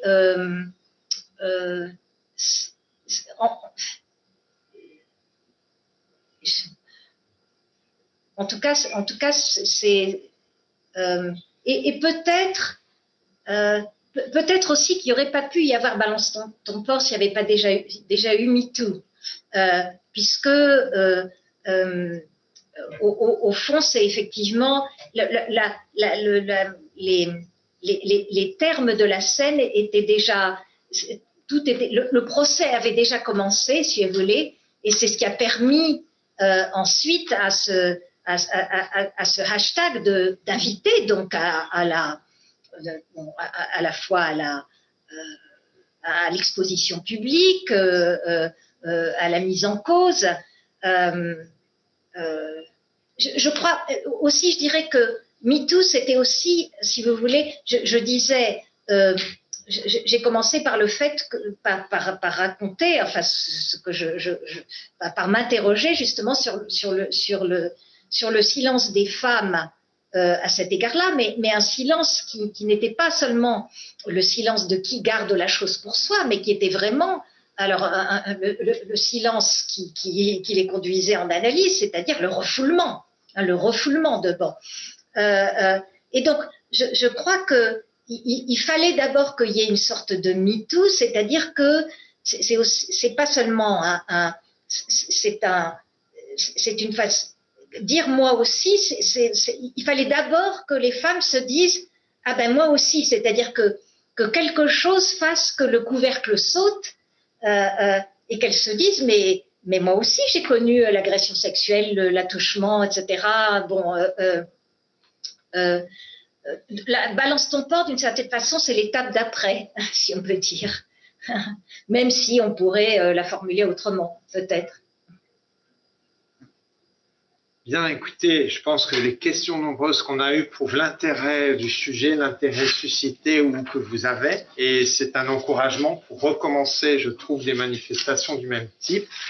En dehors des cours, puisqu'une grande partie des sujets n'ont pas leur place dans les programmes des concours, mais qui ont vraiment beaucoup d'importance, pour les études actuelles et puis aussi pour les futurs chercheurs et chercheuses qui sont sans doute parmi nous et à qui on peut donner envie d'ouvrir les horizons, de brouiller les rôles pour peut-être redéfinir le désir, par exemple, et continuer, je retiens comme idée, peut-être, vous l'aviez dit, de réfléchir une prochaine fois sur cette idée de différentiel de pouvoir qui est annihilé dans l'amour authentique.